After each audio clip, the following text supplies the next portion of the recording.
10 जून 2021 को आ, हिंदी अपने संवत के हिसाब से संवत 2078 ज्येष्ठ कृष्ण पक्ष अमावस्या गुरुवार को सूर्य ग्रहण पड़ने जा रहा है, जो कि भारत में बिल्कुल भी अदृश्य रहेगा, बिल्कुल भी दिखाई नहीं देगा।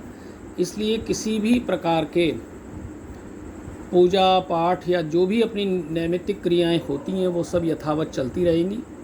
ये बहुत कंकड़ के आकार का जो सूर्य ग्रहण है, ये केवल रूस, मंगोलिया, यूरोप, ग्रीनलैंड, कनाडा और उसी के समीपी देशों में ही दिखाई देगा। लेकिन कनाडा में भी पूरा नहीं, केवल उत्तर पूर्वी भाग में, चीन के पश्चिमी भाग में दिखेगा। भारत में तो पूरी तरह अदृश्य है, इसलिए किसी भी प्रकार का सूतक, यम, नियम ये कुछ मान्य नहीं होंगे। और ग्रहण काल में जो करने योग्य पौराणिक विचार हैं हमारे अपने, वो भारत के लिए इस बार मान्य नहीं होंगे। जिन देशों में है वहाँ यदि मान्यता है तो माना जाएगा, लेकिन फिर भी यदि हम अपने ऋषि मनीषियों की बात की चर्चा करें तो जो अन्य सूर्य ग्रहण या चंद्र ग्रहण पड़ते हैं जिसमें कि हम देख पाते हैं उन्हें अपनी नंगी आँखों से या किसी यंत्र के द्वारा, जो हमारे यहाँ होते हैं, जिनका हम सूतक मानते हैं, चाहे वो पूर्ण चंद्र ग्रहण या सूर्य ग्रहण हो, या आंशिक चंद्र ग्रहण सूर्य ग्रहण हो, या खंडग्रास या खग्रास हो, उनमें हमें सभी चीज़ों को मानना चाहिए। लेकिन 10 जून का सूर्य ग्रहण ऐसा नहीं है, इसलिए इसमें हमारी दैनिक पूजा के साथ साथ एक वट सावित्री व्रत की पूजा भी पड़ रही है उस दिन। वो भी हम विधि पूर्वक, हमारी माता बहनें उसे मनाएंगी। इसमें किसी प्रकार का दोष नहीं है। अनेक प्रकार से लोग इसमें प्रश्न कर रहे हैं, तो मेरा उनसे निवेदन है कि वो सभी पूजाएं यथावत तरीके से करें।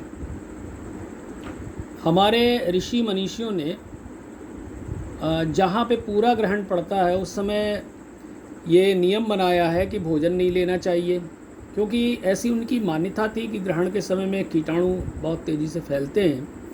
इसलिए खाद्य वस्तुएं हैं, जल आदि, इनमें सूक्ष्म जीवाणु इकट्ठे हो सकते हैं।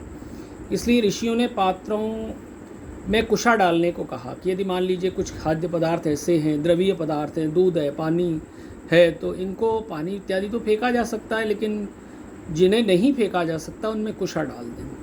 पात्रों में अग्नि डाल के उन्हें पवित्र बनाएं ताकि कीटाणु मर जाएं, जिनको कि अपन अग्नि से कर सकते हैं और धुल करके बह जाएं। पुराणों की मान्यता के अनुसार राहु चंद्रमा को और केतु सूर्य को ग्रस्ता, ये दोनों ही छाया ग्रह कहलाते हैं। चंद्रमा और सूर्य की छाया के साथ साथ चलते हैं। तो एक और आयुर्वेद मान्यता है कि चंद्र ग्रहण के समय कफ की प्रधानता बढ़ती है और मन की शक्ति क्षीण होती है, जबकि सूर्य ग्रहण के समय जठराग्नि बढ़ती है, नेत्र और पित्त की शक्ति कमज़ोर पड़ती है, पित्त कमज़ोर पड़ जाता है। और इसी समय चूँकि जब ग्रहण पूरा पड़े तब गर्भवती स्त्रियों को सूर्य ग्रहण, चंद्र ग्रहण ये नहीं देखने चाहिए, क्योंकि इसके दुष्प्रभाव शिशु को अंगहीन करने में या विकलांग बनाने में हो सकते हैं। पहले कहा जाता था गेरू मिट्टी का लेप इत्यादि कर दें गर्भवती महिला के गर्भ पर, या गोबर और तुलसी का लेप लगा दिया जाता था। और किसी भी प्रकार का कैंची या चाकू से काटने की मनाही होती थी कि और उनके पीछे मान्यताएं जोड़ दी गई थी जिनका कि वैज्ञानिक कारण हुआ करता था। अब हमें जब ग्रहण लगे तब ग्रहण लगने के पहले नदी या घर में उपलब्ध जल से स्नान करके भगवान का पूजन यज्ञ जप करना चाहिए। ये ग्रहण लगने से पहले करना चाहिए, और ग्रहण के दौरान हम कोई काम नहीं करें। लेकिन हाँ, कुछ मंत्र हैं जिनसे सिद्धि जल्दी प्राप्त होती है, उनकी मान्यता है कि ग्रहण की अवधि में करें। लेकिन उस दौरान तेल लगाना, भोजन करना, जल ग्रहण करना, मलमूत्र का त्याग, केश विन्यास बनाना, रति क्रीड़ा करना, मंजन करना, ये सब वर्जित कहे गए हैं। अच्छा, कुछ लोग ग्रहण के दौरान नहाते भी हैं और ग्रहण समाप्त होने पर दान इत्यादि देने का विधान है। कहीं कहीं वस्त्र बर्तन धोने का भी विधान है। पुराना पानी, अन्न नष्ट करके भोजन पकाया जाता है, ताज़ा भर के पिया जाता है। तो ग्रहण के बाद इन सब चीज़ों को मान्यताएं मानी गई हैं और करने का विधान था। एक बात आती है कि सूतक कब से लगता है, जब ग्रहण पड़े तब। तो सूर्य ग्रहण में ग्रहण से 4 प्रहर पहले और चंद्र ग्रहण में 3 प्रहर पहले। प्रहर का अर्थ हुआ 3 घंटा। अब 4 प्रहर यानी 12 घंटे पहले और चंद्र ग्रहण में 9 घंटे पहले से भोजन नहीं करना चाहिए। हाँ, लेकिन बूढ़े हैं, बालक हैं और रोगी हैं तो इनमें आपत्तिकालीन मर्यादा नास्ते, ये एक प्रहर पूर्व तक खा सकते हैं, 3 घंटे पहले तक। और ग्रहण पूरा होने पर सूर्य या चंद्र जिसका ग्रहण हो, ग्रहण के दिन उसके पत्ते, तिनके, लकड़ी और फूल नहीं तोड़ने चाहिए, बाल और वस्त्र नहीं निचोड़ने चाहिए, दंत धावन भी नहीं करना चाहिए।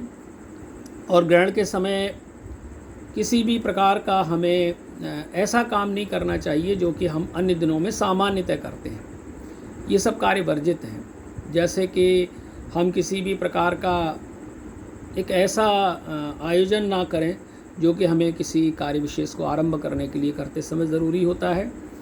और ग्रहण के दौरान हम गायों को घास, पक्षियों को अन्न, ज़रूरतमंदों को वस्त्र दान करते हैं और उससे पुण्यफल बढ़ जाता है। देवी भागवत में भी आता है कि भूकंप और ग्रहण के समय ज़मीन नहीं खोदना चाहिए, इसलिए हमें इन सब बातों का ध्यान रखना चाहिए।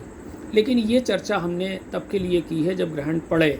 मैं पुनः दोहराना चाहूँगा कि 10 जून 2021 बुधवार को भारतवर्ष में सूर्य ग्रहण दृश्य नहीं है, इसलिए कोई सूतक नहीं लगेगा, ना ही किसी प्रकार के पूजा पाठ या वट सावित्री व्रत इत्यादि में कोई अवरोध आएगा। यथावत नियम से वो पूजाएं होंगी, ये हमें ज़रूर स्मरण में रखना चाहिए। धन्यवाद।